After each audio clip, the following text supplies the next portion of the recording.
Hello everyone and welcome back to my YouTube channel. आज की video में हम पढ़ने वाले हैं about the anatomy of the hip bone. So सबसे पहले this bone right now I am showing is the hip bone. तो हिप बोन एक लार्ज इरेगुलर बोन है और ये तीन पार्ट से मिलकर बनी हुई है। इसके तीन पार्ट कौन कौन से हैं? Ilium, pubis and ischium. ठीक है, आगे ये जो तीन पार्ट्स हैं ये मिल जाते हैं एक जगह पर, जिसको एक कप शेप एसिटेबुलम बोला जाता है। So this part is known as the acetabulum. आप देख पा रहे हैं कि ये कप शेप है और यहाँ पर ये तीन बोन्स आपस में मिल रही हैं। उसके बाद जो प्यूबिस और इशियम है ये एक दूसरे से सेपरेट होती हैं थ्रू दी ऑब्टुरेटर फोरामेन। तो ये मैंने आपको पहले ही बताया, this bone is known as the pubis, और ये जो एक पीछे आपको एक बल्ब सी बोन नज़र आ रही है, this is known as the ischium. तो ये दोनों आपस में सेपरेट होते हैं थ्रू दी ऑब्टुरेटर फोरामेन। उसके बाद जो प्यूबिस है वो दो हिप बोन्स को आपस में जोड़ती है, यानी ये मैं आपको एक सिंगल हिप बोन दिखा रहा हूँ लेकिन दो हिप बोन्स होती हैं वो मिलकर पेल्विस बनाती हैं। आगे ये जो प्यूबिस है ये यहाँ पर दूसरी हिप बोन से जुड़ती है through a surface which is known as the symphyseal surface of the pubis, और द प्यूबिक सिम्फिसिस बनाती है ये, जो कि एक फाइब्रस जॉइंट है। उसके बाद अगर हम चलें तो इसके साइड डिटर्मिनेशन की तरफ चलते हैं, क्योंकि हम जब भी किसी बोन को डिस्कस करते हैं तो सबसे पहले उसकी साइड डिटर्मिनेशन की बात करते हैं। तो हिप बोन के बारे में ऐसे है कि आप जब इसको होल्ड करेंगे तब आपने अपना जो थंब वाला हिस्सा है, जो फर्स्ट वेब है, वो आपका इस नोच में से पास कर जाना चाहिए। ठीक है, तो जब फर्स्ट वाला वेब जो आपका है वो इस नोच में से पास कर जाएगा, तब आपने जिस हैंड में पकड़ी हुई है हिप बोन, उस हैंड की नॉर्मली वो हिप बोन बन जाती है। ठीक है, लेकिन ये वाला वेब इसमें से भी पास तो कर ही सकता है। तो हम लोग कैसे डिटरमिन करेंगे कि ये हिप बोन इस राइट साइड की या लेफ़्ट साइड की है? उसके लिए मैं आपको बताता हूँ इसके कुछ लैंडमार्क्स। तो जो एसिटेबुलम है, जो हमने पहले बात की है कि वो एक कप शेप सरफेस है जहाँ पर जो ये तीन हिप बोन के तीन पार्ट्स आपस में आकर मिल रहे हैं। तो एसिटेबुलम जो है वो लैटरली होगा। इलियम जो इसका एक्सपेंडेड अपर पार्ट है ये अपर पोर्शन में आएगा, ये इलियम है जो इसका एक्सपेंडेड अपर पार्ट है। एसिटेबुलम जो है वो लैटरली डायरेक्ट करेगा, और उसके बाद जो है ऑब्टुरेटर फोरामेन वो एसिटेबुलम के नीचे आएगा, और पोस्टीरियरली ये है एंटीरियरली प्यूबिस और पोस्टीरियरली इशियम। तो इस तरीके से ये हिप बोन की हम लोग साइड डिटर्मिनेशन कर सकते हैं।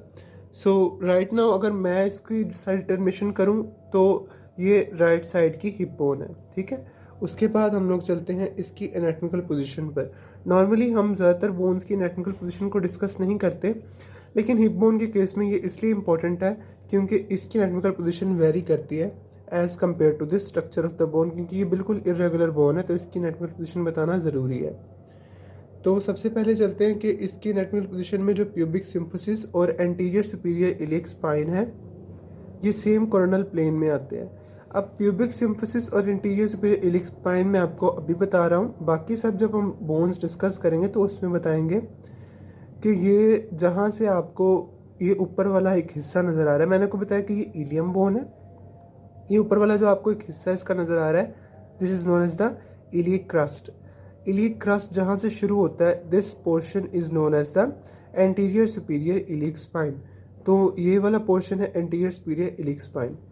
आगे प्यूबिक ट्यूबरकल नाम से ज़ाहिर हो रहा है कि प्यूबिस पर होगा, so this bone is known as the pubis.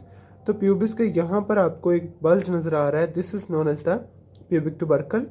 तो प्यूबिक ट्यूबरकल और anterior superior iliac spine should lie in the same coronal plane. अब कोरोनल प्लेन का क्या मतलब है? कोरोनल प्लेन एक ऐसा प्लेन है जो कि बॉडी को anteriorly and posteriorly two parts में डिवाइड कर सकता है। ठीक है, अब इस तरीके से सेम कोरोनल प्लेन में ही आ जाएगा। उसके बाद क्या है इसकी एनाटॉमिकल पोजीशन में कि pelvic surface of the pubis है वो बैकवर्ड आएगी, तो पेल्विस की तरफ प्यूबिस की ये सरफेस है तो ये बैकवर्ड आएगी, और उसके बाद जो इसकी सिम्फिजियल सरफेस है वो मीडियन प्लेन पर आएगी। तो इस तरीके से ये इसकी एनाटॉमिकल पोजीशन होगी कि सेम कोरोनल प्लेन में, और यानी अगर मैं इसको बैक से दिखाऊंगा तो ये बोन ऐसे नज़र आएगी, और अगर मैं इसको फ्रंट से दिखाऊंगा तो ये बोन ऐसे अपनी एनाटॉमिकल पोजीशन में पड़ी हुई है, और इसी तरीके से दूसरी साइड की हिप बोन भी आकर लग जाएगी, तो ये यहाँ पर कंप्लीट हो जाएगी। राइट नाउ आप अपनी स्क्रीन पर देख भी पा रहे होंगे कि कंप्लीट हिप बोन का स्ट्रक्चर कैसा होता है। उसके बाद अब हम लोग स्पेसिफिक बोन्स की तरफ चलते हैं। एज मैंने पहले ही बता दिया कि हिप बोन जो है वो 3 बोन से मिलकर बनी हुई है। ईच साइड की हिप बोन 3 मजीद बोन से मिलकर बनी हुई है। First one is known as the ilium. तो इलियम के बारे में अभी हम डिस्कस करने वाले हैं। इलियम जो है ये 2/5 बनाती है एसिटेबुलम फोसा का, ठीक है। तो ये इसका 2/5 पार्ट जो है वो इलियम बना रही है। उसके बाद इसका अपर एंड जो है वो मैंने पहले ही बता दिया कि उसको इलिक क्रस्ट कहते हैं। इसके 3 बॉर्डर्स होते हैं, एंटीरियर, पोस्टीरियर और एक मीडियल बॉर्डर है। This one is known as the medial border. तो दोबारा से देख लेते हैं। इलियम के 3 बॉर्डर्स हैं, anterior, posterior and the medial border. उसके बाद अगर चलें तो इसकी 3 ही सरफेसेस होंगी। इसके 3 सरफेसेस कैसे होंगी? जो इसकी बाहर की तरफ सरफेस है, अब क्योंकि मैंने इसको जब होल्ड किया था तब मैंने कहा था ये राइट साइड की है, तो हम इसको एनाटॉमिकल पोजीशन में ही देखते हैं। जो इसकी बाहर की साइड की सरफेस है, this is known as the gluteal surface. जो इसके अंदर की साइड की सरफेस है उसको सैक्रोपेल्विक सरफेस इस साइड को बोला जाता है, क्योंकि यहाँ पर ये सैक्रम से जॉइन करती है और पेल्विस से जॉइन करती है, मतलब पेल्विस फॉर्मेशन में हेल्प करती है। और दूसरा ये जो इसका फोसा आपको नज़र आ रहा है, this is known as the iliac fossa. Iliac surface भी बोलते हैं इसको और इलिक फोसा भी बोलते हैं, क्योंकि ये एक डिप्रेशन है यहाँ पर। उसके बाद इलिक क्रस्ट की तरफ चलते हैं कि जो इलिक क्रस्ट है ये इसका क्योंकि अपर मार्जिन है, तो ये कन्वेक्स रिज फार्मिंग इसका एंड होता है, और ये एक्सटेंड करता है from the anterior superior iliac spine to the posterior superior iliac spine. Anterior spine ये है और पोस्टीरियर सुपीरियर इलिक स्पाइन ये वाला स्पाइन होगा। तो यहाँ से यहाँ तक आपको ये जो सारा एक कर्व्ड मार्जिन नज़र आ रहा है, this is known as the iliac crest. Anterior border की बात करें तो जो एंटीरियर बॉर्डर है वो एंटीरियर सुपीरियर इलिक स्पाइन से शुरू होकर नीचे एसिटेबुलम तक आता है, ठीक है। तो ये वाला इसका सारा एंटीरियर बॉर्डर है। एंटीरियर बॉर्डर पर उसके बाद आ जाएंगे हम पोस्टीरियर बॉर्डर की। तो पोस्टीरियर बॉर्डर जो है वो पोस्टीरियर सुपीरियर इलिक स्पाइन से शुरू होता हुआ नीचे आता है और ये नीचे इशियम तक आता है, ठीक है। अब पोस्टीरियर बॉर्डर में जो एक ख़ास चीज़ है, एक तो हमने बात की पोस्टीरियर सुपीरियर इलिक स्पाइन की, उसके बाद एक और स्पाइन होता है which is known as the posterior inferior iliac spine, और उसके बाद ये जो आपको स्पाइन नज़र आ रहा है this is known as the ischial spine, ठीक है। और यहाँ पर एक जो इम्पोर्टेंट एनाटॉमिकल लैंडमार्क है, यहाँ पर आपको एक नॉच फॉर्मेशन नज़र आ रही है। This notch is known as the greater sciatic notch. तो साइड व्यू से देखें तो आपको इस तरीके से एक नॉच नज़र आ रही है, this is known as the greater sciatic notch. उसके बाद इसके मीडियल जो है वो बॉर्डर की तरफ चले तो मीडियल बॉर्डर क्योंकि पेल्विक सरफेस ऑफ इलियम के साथ आ रहा है और इलिक एमिनेंस के साथ आ रहा है, ठीक है। तो ये इसका मीडियल बॉर्डर है। सरफेसेस की तरफ चलें तो सबसे पहले जो इसकी आउटर सरफेस है वो 3 ग्लूटियल लाइंस में डिवाइड करती है इसको। तो आउटर सरफेस में 3 ग्लूटियल लाइंस कौन सी हैं? एंटीरियर ग्लूटियल लाइन जिसको अभी मैं ट्रेस कर रहा हूँ, posterior gluteal line and the inferior gluteal line. अब ये ग्लूटियल लाइंस याद करना इसलिए ज़रूरी है क्योंकि हमारे जो बैक के 3 मसल हैं, जो ग्लूटियल रीजन के 3 मसल हैं, gluteus Maximus, minimus and medius, वो तीनों यहीं से ओरिजिनेट करते हैं। तो वो आगे चलकर हम अटैचमेंट में उनकी बात भी करेंगे। तो ग्लूटियल सरफेस पर 3 ग्लूटियल लाइंस हैं, एंटीरियर, पोस्टीरियर एंड इंफीरियर।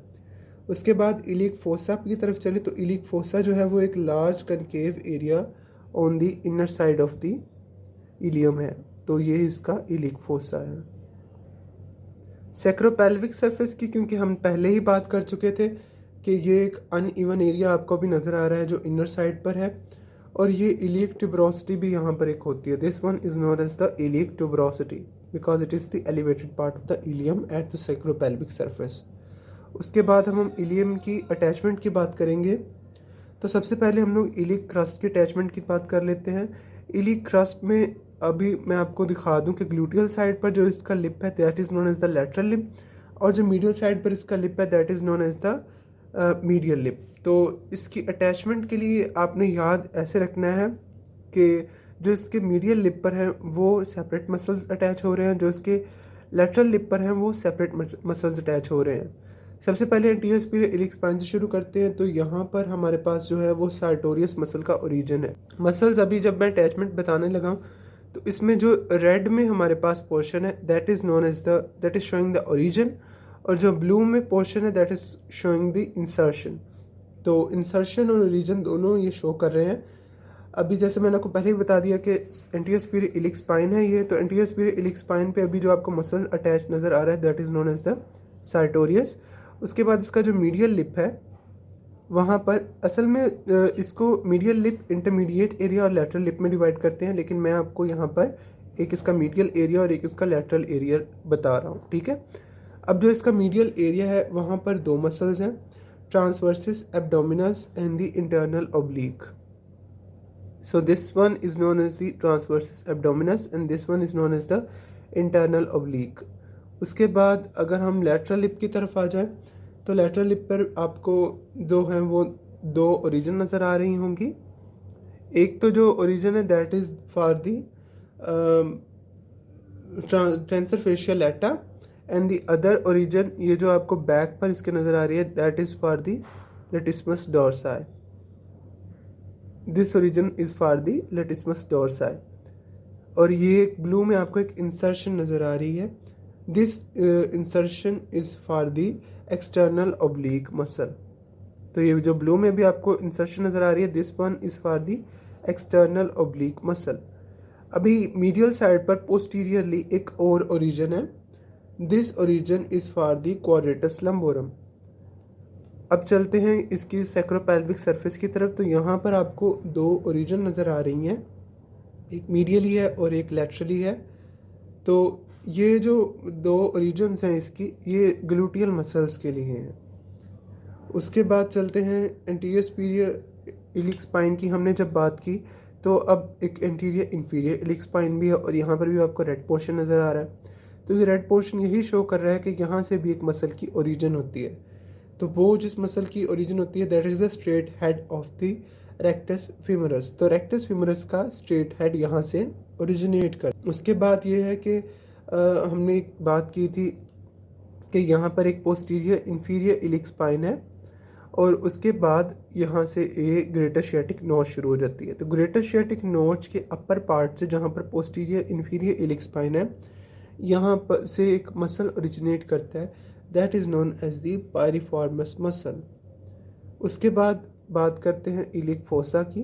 तो इलिक फोसा में आपको भी ये एक मसल की ओरिजिन नज़र आ रही है। तो ये मसल अपने फोसा के नाम के साथ ही कोरिलेट करता है, तो इस मसल का नाम है इलियकस। अब फाइनली चलते हैं ग्लूटियल सरफेस की तरफ। तो ग्लूटियल सरफेस पे आपको अभी जो है वो तीन मसल्स दिखाई दे रहे हैं।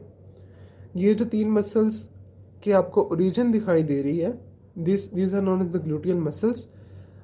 जब मैंने आपको ये भी पढ़ाई है इसकी ग्लूटियल सरफेस तो मैंने आपको कहा था कि इसमें तीन ग्लूटियल लाइंस हैं, inferior gluteal line, anterior gluteal line and the posterior gluteal line. अब जो anterior and posterior gluteal line है इनके दरमियान जो मसल आपको नज़र आ रहा है this is known as the gluteus medius. जो आपको anterior and inferior gluteal line के दरमियान मसल की ओरिजिन नज़र आ रही है this is for the gluteus minimus. और जो आपको पोस्टीरियर ग्लूटियल लाइन से पीछे ओरिजिन नज़र आ रही है this is for the gluteus Maximus. तो ये हमारी इलियम की अटैचमेंट भी यहाँ तक कंप्लीट हो जाती है। सो वीडियो के नेक्स्ट पार्ट में मैं आपको प्यूबिस और इशियम के बारे में डिटेल से बताऊँगा।